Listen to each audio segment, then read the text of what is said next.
Hello friends, student success point में आपका स्वागत है। और आज इस वीडियो में हम क्लास 10th के केमिस्ट्री के चैप्टर फर्स्ट केमिकल इक्वेशन के बारे में देखेंगे। तो फ्रेंड, ये चैप्टर काफ़ी इंपॉर्टेंट है और मैंने नोट्स इस तरीके से बनाया फ्रेंड, अगर आप पढ़ने में नॉर्मल भी हैं, एवरेज स्टूडेंट भी हैं, तो भी आप एक अच्छा स्कोर पा सकते हैं इस चैप्टर में। और आपको टॉपिक बहुत अच्छे से, बहुत क्लियर लैंग्वेज में आपको समझ में आएंगे। तो फ्रेंड, स्टार्ट करते हैं वीडियो को। तो देखिए फ्रेंड, केमिकल इक्वेशन। तो केमिकल इक्वेशन क्या होता है? ये एक मेथड होता है केमिकल रिएक्शन को रिप्रेजेंट करने का। किसकी मदद से? With the help of simple formulae of the substance involve in the chemical reaction is called chemical equation. तो ये एक तरीका होता है केमिकल रिएक्शन को रिप्रेजेंट करने का, सिंबल और फार्मूले की हेल्प से।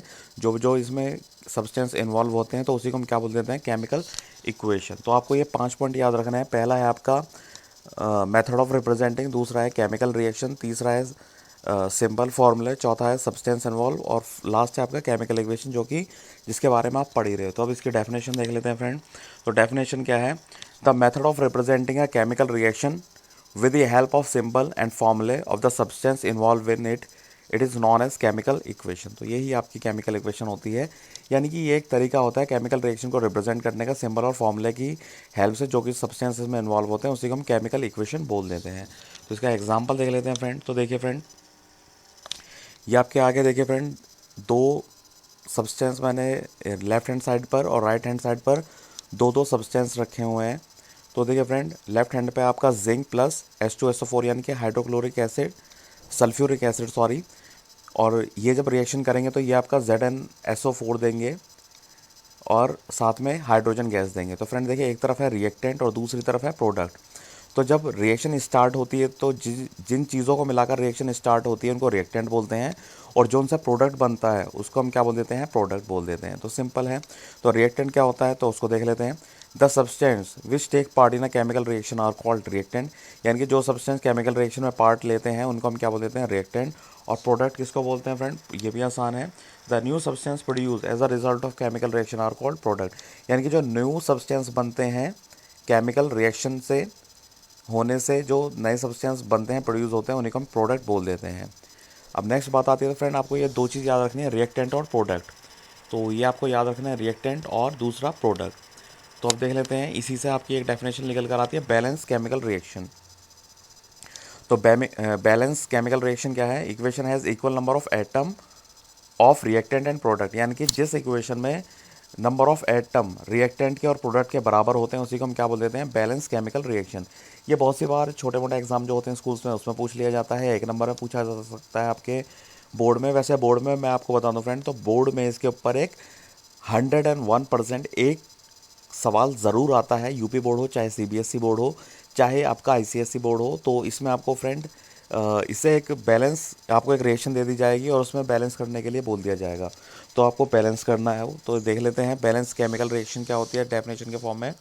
अब balance chemical equation has equal number of atom of different animal elements in the reactant and product. यानी कि क्या होता है? एक बैलेंस केमिकल रिएक्शन वो रिएक्शन होती है जिसमें इक्वल नंबर ऑफ एटम होते हैं, बोथ रिएक्टेंट के और प्रोडक्ट के। तो उसी को हम क्या बोल देते हैं? Balance chemical reaction.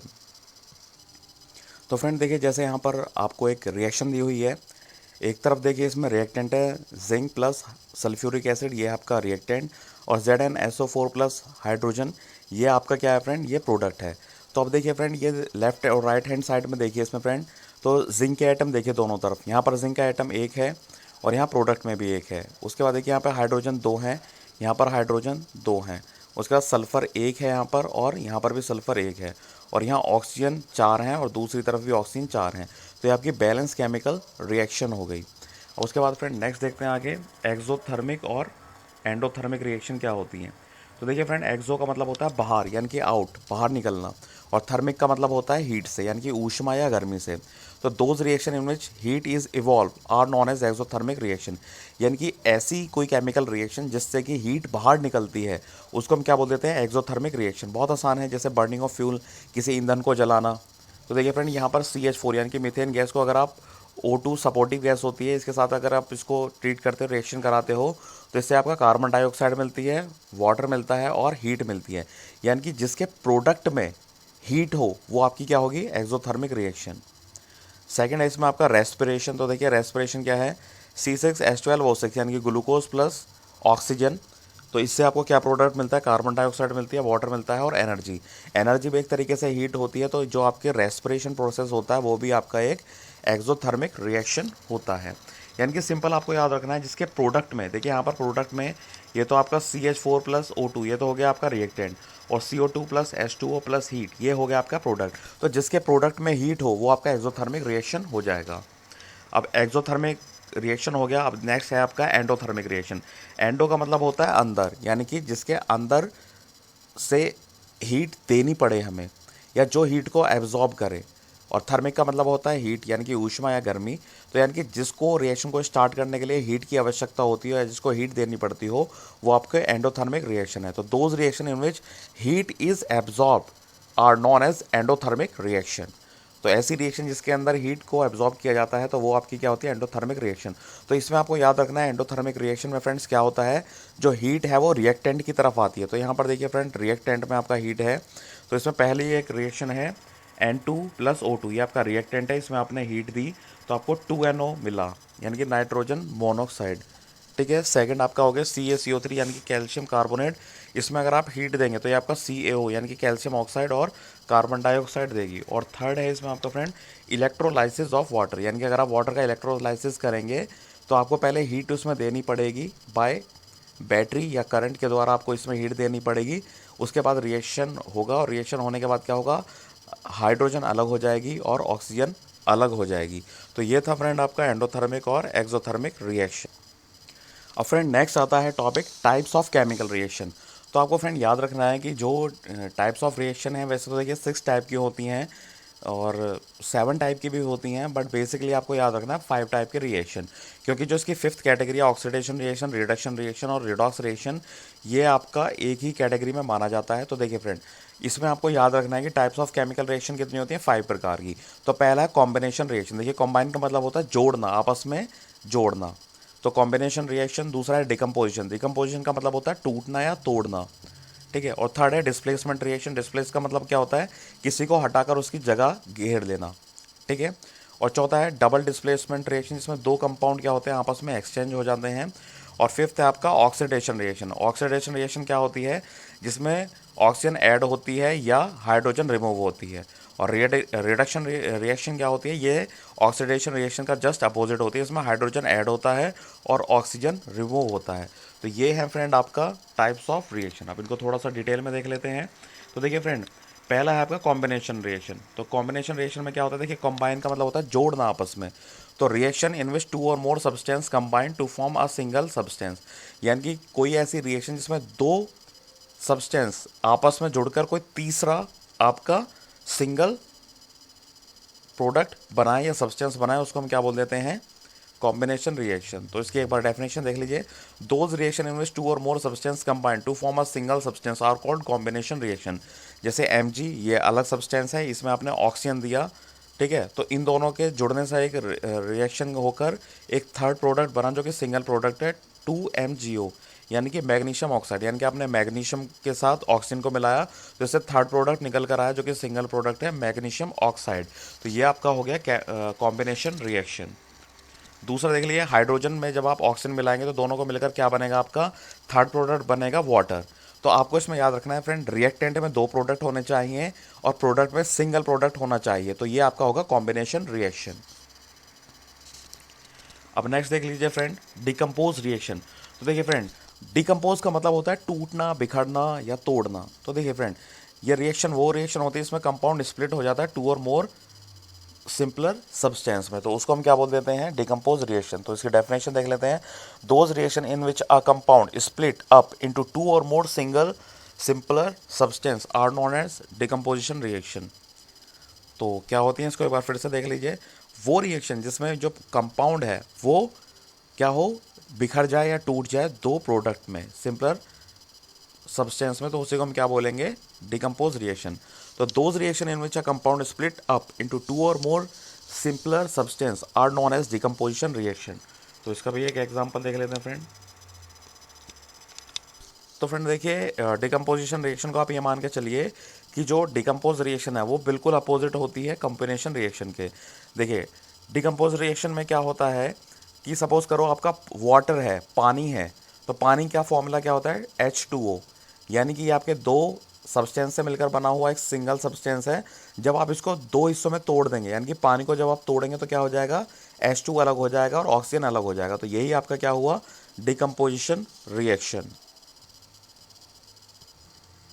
अब फ्रेंड इसका डिकम्पोजिशन रिएक्शन का एक एग्जांपल देख लेते हैं। फ्रेंड देखिए, CaCO3 यानी कि कैल्शियम कार्बोनेट, इसको लाइमस्टोन या चूना पत्थर भी बोल देते हैं, और इसमें आपने हीट दिया, यानी कि ये क्या हुआ, एंडोथर्मिक रिएक्शन हुई। तो इस एंडोथर्मिक रिएक्शन से जब आपने किया इसमें, तो देखिए ये दो प्रोडक्ट में टूट गया, CaO प्लस कार्बन डाइऑक्साइड, यानी कि कैल्शियम ऑक्साइड और कार्बन डाइऑक्साइड। तो देखिए फ्रेंड, जो आपका कॉम्बिनेशन रिएक्शन था उसमें दो प्रोडक्ट मिलकर एक सिंगल प्रोडक्ट बना रहे थे, और डिकम्पोजिशन रिएक्शन में क्या है, एक सिंगल प्रोडक्ट जो है वो टूट गया दो प्रोडक्ट्स में, तो उसको हम क्या बोलेंगे, डिकम्पोजिशन रिएक्शन। तो देखिए फ्रेंड, उसके बाद क्या है इसमें, when a decomposition reaction is carried out by heating it is called thermal decomposition. यानी कि ऐसी कोई रिएक्शन, ऐसी कोई डिकम्पोजिशन रिएक्शन जिसमें आपको हीट देना पड़े, तो उसको आप क्या बोलेंगे, थर्मल डिकम्पोजिशन रिएक्शन। उसके बाद देखिए फ्रेंड, सेकंड एग्जांपल है पोटेशियम क्लोरेट का, KClO3। जब आपने इसको हीट किया तो ये दो प्रोडक्ट में टूट गया, KCl यानी कि पोटेशियम क्लोराइड और ऑक्सीजन में। तो ये आपका क्या हुआ फ्रेंड, ये आपकी डिकम्पोजिशन रिएक्शन हुई, और डिकम्पोजिशन भी कैसी, थर्मल डिकम्पोजिशन। अब थर्ड इसमें आता है फ्रेंड इलेक्ट्रोलाइसिस। तो देखिए इलेक्ट्रोलाइसिस का मतलब क्या होता है, यानी कि जब आप क्या करते हैं, किसी केमिकल के अंदर एक बैटरी को कनेक्ट कर देते हैं, इसमें एक पॉजिटिव टर्मिनल होता है, एक नेगेटिव टर्मिनल होता है, तो उसमें आप बैटरी क्या करती है, बैटरी से उसकी इलेक्ट्रिकल एनर्जी हीट एनर्जी में कन्वर्ट करेगी, तो उस प्रोडक्ट को दो हिस्सों में तोड़ देगी। तो वो भी आपका इलेक्ट्रोलाइसिस भी क्या होता है, ये भी आपका डिकम्पोजिशन रिएक्शन में आता है। अब देखिए डिकम्पोजिशन ऑफ लाइट। तो देखिए अगर आप AgBr यानी कि सिल्वर ब्रोमाइड में अगर आप लाइट एनर्जी यानी कि हीट देंगे, ठीक है, लाइट देंगे, लाइट में थोड़ी बहुत मात्रा हीट की होती है, यानी कि अगर आप सिंपल ये देखिए कि लाइट से इसको डिकम्पोज करोगे तो ये इस तरीके से, किस तरीके से टूटेगा, Ag यानी कि सिल्वर प्लस ब्रोमाइड, तो ये इस तरीके से टूट जाएगा। AgBr को जब आप लाइट के उसमें करते हो, AgBr आपको फ्रेंड मैं बता दूं, जो पुराने ज़माने में कैमरे आते थे, ठीक है, तो जो कैमरे आते थे तो उन कैमरों में जो नेगेटिव होता था वो इसी चीज़ का बना हुआ होता था, या आपका एक्सरे वगैरह जो आज किए जाते हैं आपके, तो वो आपका AgBr यानी कि सिल्वर ब्रोमाइड ही होता है उसमें यूज़। जब उसमें लाइट पड़ती है तो लाइट पड़ने पर क्या होता है फ्रेंड, वो आपकी इमेज बना देता है, और उससे आप अपना फिर देख लेते हैं कि आपके कोई बोन वगैरह में क्रैक वगैरह तो नहीं है, नेगेटिव वगैरह आपका तैयार हो जाता है। उसके बाद फ्रेंड थर्ड रिएक्शन आती है डिस्प्लेसमेंट रिएक्शन। तो देखिए डिस्प्लेस का मतलब क्या होता है, जब एक प्रोडक्ट, एक एलिमेंट वो दूसरे किसी एलिमेंट की जगह ले लेता है, तो उसी को हम क्या बोल देते हैं, डिस्प्लेसमेंट रिएक्शन। देखिए डिस्प्लेस का मतलब होता है किसी चीज़ को डिस्प्लेस करना, यानी कि उसको हटा देना और उसी जगह खुद खड़े हो जाना। तो those reaction in which one element take place of another element in a compound are known as displacement reaction. इसको शॉर्ट में याद कर सकते हैं, रिएक्शन जिसमें कि आपका तीर का निशान है, जिसमें कि one element take place of another element, ठीक है। अब देखिए फ्रेंड, ये डिस्प्लेसमेंट रिएक्शन होती किस वजह से है, तो देखिए फ्रेंड, डिस्प्लेसमेंट रिएक्शन इसलिए होती है जो ज़्यादा रिएक्टिव एलिमेंट होता है वो कम रिएक्टिव को डिस्प्लेस कर देता है, हटा देता है। तो displacement reaction take place because one element is more reactive than the other, यानी कि जो स्ट्रॉन्ग होगा वो हल्के वाले को हटाकर उसकी जगह पर ले लेगा। अब देखिए फ्रेंड, जैसे कि एक एग्जांपल देख लेते हैं इसका डिस्प्लेसमेंट रिएक्शन का, CuSO4। इसमें जब आपने जिंक से इसके रिएक्शन कराई तो इसने क्या किया फ्रेंड, ZnSO4 प्लस कॉपर बना लिया, यानी कि क्या हुआ, जिंक ने कॉपर को डिस्प्लेस कर दिया। देखिए आप यहाँ पर देख सकते हैं CuSO4, यानी कि SO4 के साथ क्या है, कॉपर। अब कॉपर क्या है, कम रिएक्टिव है जिंक के कंपैरिजन में, तो जिंक ने क्या किया, ज़्यादा रिएक्टिव था, तो इसने यहाँ पर ZnSO4 बना दिया और कॉपर को अलग कर दिया। उसी तरीके से फ्रेंड सेकंड एग्जांपल देखिए, CuSO4 प्लस Fe यानी कि आयरन। कॉपर सल्फेट में जब आप आयरन के साथ रिएक्शन कराएंगे तो क्या होगा, आयरन ज़्यादा रिएक्टिव है तो आयरन इसके साथ रिएक्शन कर लेगा, FeSO2 बना लेगा और कॉपर को अलग कर देगा। तो ये हो गई आपकी डिस्प्लेसमेंट रिएक्शन।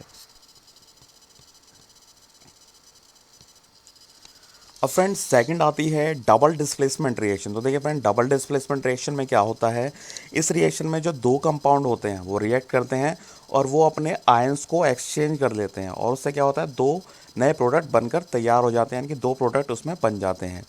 तो देखिए फ्रेंड, इसमें मैं आपको एक डिफरेंस बताऊंगा डिस्प्लेसमेंट रिएक्शन में और डबल डिस्प्लेसमेंट रिएक्शन में क्या होता है। तो पहले इसके हम एक शॉर्ट में जो डेफिनेशन थी वो हमने देख ली, reaction in which two compound exchange करते हैं अपने आयंस को और वो दो नए प्रोडक्ट बना देते हैं। तो those reaction in which two compound react by an exchange of ion to form two new compounds are called double displacement reaction. तो देखिए फ्रेंड, इसमें क्या है आपका, इसमें देखिए फ्रेंड आपका AgNO3 प्लस NaCl। तो क्या हुआ फ्रेंड, Ag जो है वो किसके साथ आ गया, Cl के साथ आ गया, और Na किसके साथ आ गया, NO3 के साथ। तो देखिए जो AgNO के साथ है वो Ag हटकर Cl के साथ चला गया, और जो NaCl के साथ है वो Na हटकर NaNO3 के साथ आ गया। तो ये आपका क्या हुआ फ्रेंड, इन्होंने एक्सचेंज कर लिया अपने आप को। तो देखिए सिल्वर नाइट्रेट की जब रिएक्शन कराई गई सोडियम क्लोराइड से, तो इसने सिल्वर क्लोराइड बना लिया और सोडियम नाइट्रेट बना लिया। उसी तरीके से फ्रेंड देखिए इसमें BaCl2 है। तो BaCl2 में जब आपने क्या किया, यानी कि बेरियम क्लोराइड में जब आपने कॉपर सल्फेट के साथ रिएक्शन कराया, तो देखिए Ba किसके साथ हटकर आ गया, SO4 के साथ आ गया, और Cu SO4 से हटके किसके साथ आ गया, Cl2 के साथ आ गया। तो बेरियम क्लोराइड ने जब रिएक्शन करी कॉपर सल्फेट से, तो बेरियम सल्फेट बन गया और कॉपर क्लोराइड बन गया। तो देखिए फ्रेंड, डबल डिस्प्लेसमेंट रिएक्शन और डिस्प्लेसमेंट रिएक्शन में क्या होता है, जो आपके रिएक्टेंट होते हैं डिस्प्लेसमेंट रिएक्शन में, तो उसमें क्या होता है कि यहाँ पर जो प्रोडक्ट होता है रिएक्टेंट में, जो प्रोडक्ट होता है वो सिंगल प्रोडक्ट होता है, यानी कि एक एलिमेंट होता है। यानी कि उसमें जैसे NaCl है तो इसमें Na की जगह सिर्फ और सिर्फ Na होगा, Cl नहीं होगा डिस्प्लेसमेंट रिएक्शन में। बट डबल डिस्प्लेसमेंट में क्या होगा, यहाँ पर प्रोडक्ट होगा, यानी कि यहाँ पर क्या होगा, एक कंपाउंड होगा जो दो एलिमेंट से मिलकर बना हुआ है। जैसे NaCl किससे बनकर बना हुआ है, दो एलिमेंट के कॉम्बिनेशन से बना है NaCl, यानी कि सोडियम एक अलग धातु हो गई, एलिमेंट हो गया, और क्लोराइड एक अलग हो गया। तो ये इसमें डिफरेंस है आपका।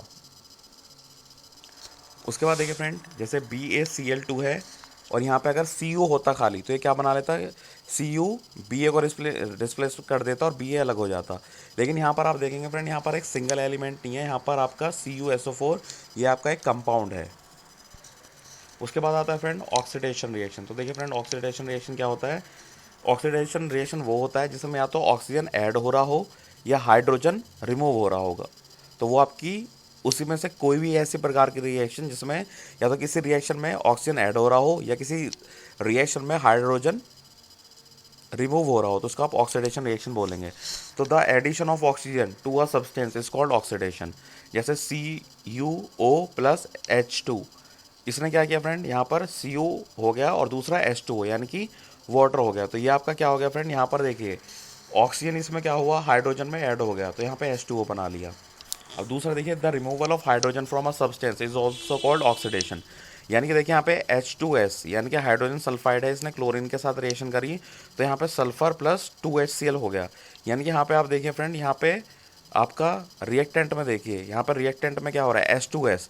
इस H2S में से आपका क्या होगा, हाइड्रोजन अलग हो गया और यहाँ पर क्लोरीन के साथ ऐड हो गया। यानी कि इसमें हाइड्रोजन का जो रिएक्टेंट में क्या हुआ, रिएक्टेंट में से क्या होता है, अगर आपका हाइड्रोजन रिमूव हो रहा है तो वो आपका क्या होगा, ऑक्सीडेशन रिएक्शन होगा। या प्रोडक्ट में आपके क्या हो रहा है, ऑक्सीजन ऐड हो रहा है। जैसे यहाँ पे देखिए H2 में यहाँ पर प्रोडक्ट में ऑक्सीजन ऐड हो गया, H2 यानी कि वाटर बन गया, तो ये आपका ऑक्सीडेशन रिएक्शन है।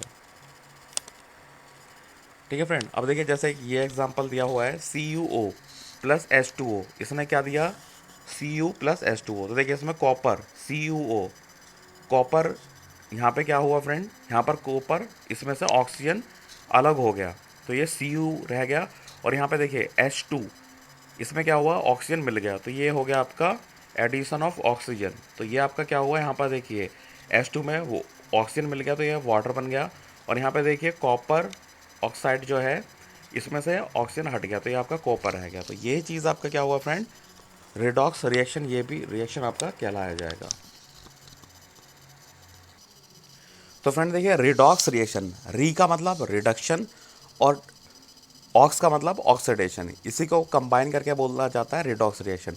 यानी कि ऐसी रिएक्शन जिसमें रिडक्शन और ऑक्सीडेशन एक साथ हो रहा हो, तो उसी को हम क्या बोलते हैं, रिडॉक्स रिएक्शन। जैसे कि इसके एक थोड़ा सा ये मैंने आपको शॉर्ट में बता दिया, the reaction in which reduction and oxidation take place together are called redox reaction. या दूसरी डेफिनेशन ये लिख सकते हैं, the oxidation and reduction occurs together in those reaction are called redox reaction. जैसे इसका बेस्ट एग्जांपल है CuO यानी कि कॉपर ऑक्साइड प्लस हाइड्रोजन, इसमें क्या हुआ, कॉपर में से ऑक्सीजन हट गया, यानी कि इसका ऑक्सीडेशन हुआ, और यहाँ पर हाइड्रोजन में ऑक्सीजन ऐड हो गया, तो यहाँ पे क्या हो गया आपका रिडक्शन। तो ये आपका क्या हुआ, इस रिएक्शन को हम बोलेंगे रिडॉक्स रिएक्शन। तो ये सबसे बेस्ट एग्जांपल है इसका। अब देखिए ऑक्सीडाइजिंग एजेंट क्या होते हैं। तो ऑक्सीडाइजिंग एजेंट वो होते हैं the substance which go oxide which gives oxygen for oxidation are called oxidising agent. तो यानी कि वो सब्सटेंस जो ऑक्सीजन देते हैं ऑक्सीडेशन के लिए उन्हीं को हम बोलते हैं ऑक्सीडाइजिंग एजेंट। या the substance which remove hydrogen are called oxidising agent. यानी कि या तो जो सब्सटेंस ऑक्सीजन दे रहे हैं या जो सब्सटेंस हाइड्रोजन को रिमूव कर रहे हैं उन्हीं को हम ऑक्सीडाइजिंग एजेंट बोलते हैं। और रिड्यूसिंग एजेंट किसको बोलते हैं, the substance which gives hydrogen for reduction are called reducing agent, या the substance which remove oxygen are called reducing agent. अब इसमें देखिए ऑक्सीडेशन रिएक्शन जो है उसके एग्जाम्पल क्या है। तो इसके एग्जाम्पल है आपका कोरिजन ऑफ मेटल और रेनोसिटी ऑफ फूड। यानी कि अगर किसी धातु पर जंग लगता है, जैसे आपने लोहे पर जंग लगते हुए देखा होगा, तो वो ऑक्सीडेशन का ही एग्जाम्पल है। या रेनोसिटी ऑफ फूड, यानी कि जो खाने के ऊपर फफूंद वगैरह लग जाती है या खाना थोड़ा सड़ने लगता है, तो वो चीज़ क्या होती है, आपका रेनेसिटी होती है। तो ये इसका एग्जाम्पल है फ्रेंड्स। और फ्रेंड देखिए जैसे CuO है, तो फ्रेंड ये क्या हो रहा है, ये ऑक्सीजन दे रहा है ना आपको, ठीक है। तो ये ऑक्सीडेशन दे रहा है, यानी कि ये आपका ऑक्सीजन दे रहा है, ठीक है। और यहाँ पर देखिए, यहाँ पर ऑक्सीजन इसमें ऐड हो रही है, ठीक है। तो फ्रेंड देखिए ये जो आपके ऑक्सीडाइजिंग एजेंट हैं और रिड्यूसिंग एजेंट हैं, तो देखिए इसमें जैसे ही आपका ऑक्सीजन दे रहा है इसको, ठीक है, तो ये आपका ऑक्सीडाइजिंग एजेंट हो जाएगा और ये रिड्यूसिंग एजेंट हो जाएगा। तो फ्रेंड आई होप ये वीडियो आपको काफ़ी अच्छी लगी होगी, काफ़ी आसान लगी होगी। पूरा चैप्टर हमने देखिए कितनी जल्दी ये हमने 22 मिनट में हमने ख़त्म कर दिया और काफ़ी आसान लगा होगा आपको, काफ़ी चीज़ समझ में आई होगी। एक बार अपनी आप NCERT की बुक उठा के देखिए और ज़रा इस तरीके से क्वेश्चन वगैरह जो दिए हैं उनको सॉल्व करके देखिए, आपको बहुत मज़ा आएगा और आप काफ़ी आसानी से एक्सरसाइज इसकी सॉल्व कर लेंगे। अगर आपको कोई दिक्कत या प्रॉब्लम है तो प्लीज़ कमेंट करके ज़रूर बताइए, मैं आपकी हेल्प करूँगा। Thank you friend, thank you very much.